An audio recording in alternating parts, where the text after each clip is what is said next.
Rhea Ripley chastises WWE fans for heckling Maxxine Dupri. Plus, Matt Riddle opens up about failing WWE drug tests, and a major Raw star is appearing on SmackDown tomorrow night. It's all in the Cultaholic wrestling news right now. So last night, a video did the rounds from a WWE live event. It features Maxxine Dupri walking to the back and getting booed and heckled by the fans there. This video, which shows Maxxine getting pelted with "you suck" jibes and jeers and insults from the crowd, got seen by Rhea Ripley. Good morning, mother.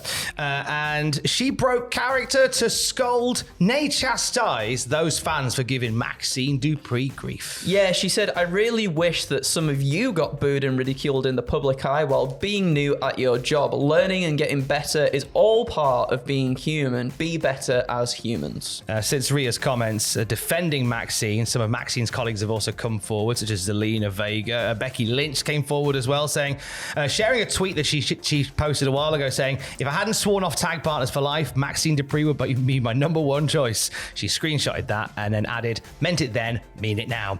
Jade Cargill has also spoken about it as well. Yeah, she said, "As someone who was from day one learning on the job and have had a target on their back, I'm happy to see the positive support coming out of this." And there was a lot of love and support from all over, including her former Maximum Male model stablemate, Mason Madden. He also defended her, saying, "I shouldn't need to say this, but Maxxine Dupri is incredibly talented and one of the hardest working people I know. She constantly worked with us in the ring and on promos, and it was a pleasure to watch her blossom as a performer when we would film. Her star is only rising." This has opened up a discourse about sort of fan interactions at wrestling shows, in the sense that, like, I think Rhea's argument is a lot of those boos and jeers and insults don't come from people coming to support characters at a wrestling show. Yes. More just come from fans who are just having a go. No, you've put it perfectly there, because I was trying to figure out like my thoughts on this too, because I was like, it feels separate from them sort of going, you go to a wrestling show and you boo the good guy. You boo the good guy. Well, in this case, I guess you're part of the problem. No, man. you boo the bad guys. Rhea, get him! And you cheer the good guys. And that's part of the character stuff. But it definitely does feel like there's a split there between what's going on here. And she's barely been wrestling for not even a year at this point, right? I think her first match in WWE, like in ring, was in September last year. We've not even hit a year yet. And in some of those matches, there's been really, really good stuff and stuff that shows that she is willing to put the work in to really try and get better. Now, look, some things happen sometimes. If you're green, yeah, of course some things are gonna maybe not go the way that you expect them to. But at the end of the day, how does anyone get better at anything? You just got to keep doing what you're doing. There's an argument that that's what the Performance Center is for. Well, you would say that as well, yeah. And that's me playing devil's avocado and looking at it from all sides. That's true. No, you make a good point. But I hear what you... But yeah, as you say, no one... I'm right. If you're one of those that goes, well, she shouldn't be on telly and all that, right? Okay, so I'm presuming that you've gone to your job today and made zero mistakes. And that's fine then. If that's you, then well done. You've gone to your job and you've made zero mistakes today. Excellent. So I get where Rhea is coming from in it, that like this is clearly somebody who's trying to get their head around wrestling. They've been put into a key position. And what's Maxxine gonna do? Go, oh, I don't think I'm ready for that. Thanks for the money, but I'll pass. You're gonna roll with the punches, aren't you? If that's your dream to wrestle, you're going to roll with it. So I see it from that perspective, in the sense that the chants aren't constructive. I would argue as well that there is something to be said for fans going to a show, and as long as they're not like dickheads. And I've been at wrestling shows and I've seen dickhead fans, and I've, had some of them booted out of the arena and the venue. It's the power of working at North. You know who you were that night. And there's something to be said, like that you pay that money and you can boo and cheer who you like, but without being a dickhead. I really want to emphasize, without just going and being a dickhead. You also have to remember that some of the greatest characters in wrestling history have been built by fans going against the grain. Yeah, of course. When Rocky Maivia was being pushed as a plucky blue chipper babyface, and there were loud boos in the crowd and chants of "Die, Rocky, die," they leaned into it. Obviously, Rocky's wrestling acumen was never in question, but regardless, people were voicing how they felt about a young man who they didn't think was quite ready for the big picture yet, and refused to get him pushed down their throat. Could WWE potentially lean into this and make Maxine a heel? I mean, do you know, there's been things that Chad Gable has said recently that leads me to believe that perhaps he might go away from the Alpha Academy stuff, and therefore maybe the faction actually splits, and maybe Maxine does go to like NXT or something like that for a little while, you know? There's all these different possibilities. She's just doing what she wants to do. She's doing a dream job, and she'll get there eventually. Some of the I feel like some of the best wrestlers out there have all been in this position at one point. They all started from somewhere. Yes, they might not have been on TV and pushed in that sense, sort of whilst they were getting their foot in. But hey, she's doing the best of what she's got at the moment, and she'll get there. Yeah, she absolutely is, and I think fans will react accordingly. Whether or not Rhea's and others' comments stoke that, I guess we'll see.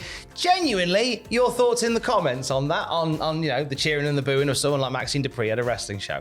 Like, genuinely, your thoughts on that. I'm intrigued. I'm genuinely intrigued by the discourse, not the troll-esque discourse, but the actual discourse on it. Matt Riddle was on with Ariel Helwani. He's on the MMA Hour, and he talked about all sorts of things, in particular the drug test that he failed in WWE.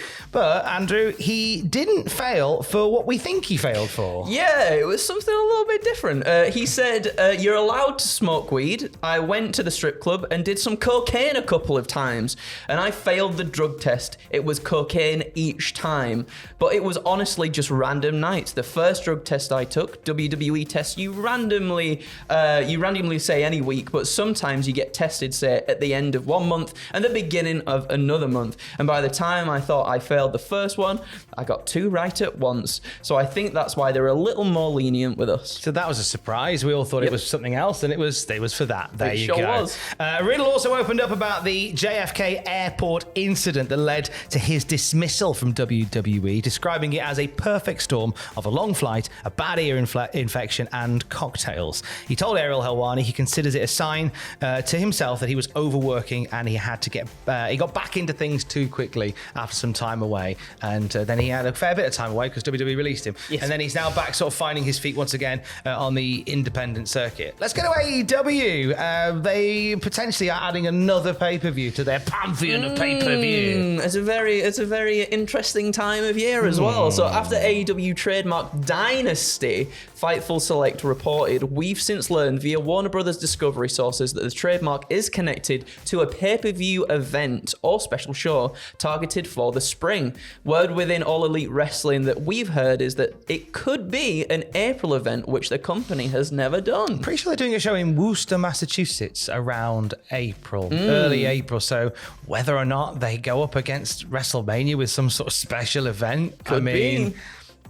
Sure. Everybody does it. Everybody. Yeah. You know, a lot of the indies and stuff do it too. Well, they don't go up against it. No, like around the weekend at least. Yeah. And maybe that's the same thing too, because it feels less like being up against WrestleMania almost now, at least in my eyes, and more of just a celebration of wrestling when we get to WrestleMania weekend. And maybe this is something very similar to that, maybe too. The way I've always described it, it's the Edinburgh Fringe of wrestling. It really does. Feel like wherever WrestleMania is, like that city becomes the Edinburgh Fringe for wrestling, where everybody. I know companies from over in the UK that are flying out to be there in Philly during WrestleMania week. So AEW getting a piece of that action? Yeah, why not? Why not? The action is all AEW this weekend. Revolution is on Sunday night. 9 pitches are waiting for you now, including some fantastic pitch-based goodness for the ill-fated Meat Madness match. Oh, what could have been. predictions with myself and Fraser Porter, and then you can watch the show with Fraser and myself on Sunday night, and you can check out what happened at with Jack the Jobber as well. On to SmackDown. Before we get to Revolution, it's SmackDown. The Rock's going to be there. Yep. Roman Reigns is going to be there. Cody's going to be there. Who else is turning up, Andrew? Oh, well, PW Insider reports that Seth freaking Rollins will be appearing on SmackDown tomorrow night, an episode, as you said, that's also set to feature Big Rock, Big Roman, and Big Cody. Big old Cody. Oh, what did we call them? Rollins and Collins. Rollins and Collins. There they are. Rollins and Collins The are going to be team there. of Rollins and Collins. I assume to perhaps set the tag team match up. That's what I think they're doing. Yeah, for I think sure. They're setting the table for a big old tag match because Cody's gone, hey, Rock, I'll have a fight with you whenever you want between now and Mania. Back of Asda. I don't care. I'll watch that. I'd watch a back of Asda fight between Rollins and Collins and Rock and Romy. But as opposed to a singles match, I think we may get a tag match. We'll find out tomorrow night. We sure will. Stacked SmackDown tomorrow. Exciting times on the road to WrestleMania. And for more wrestling news throughout the day, you can check out cultaholic.com. Keys. All of you. Bye.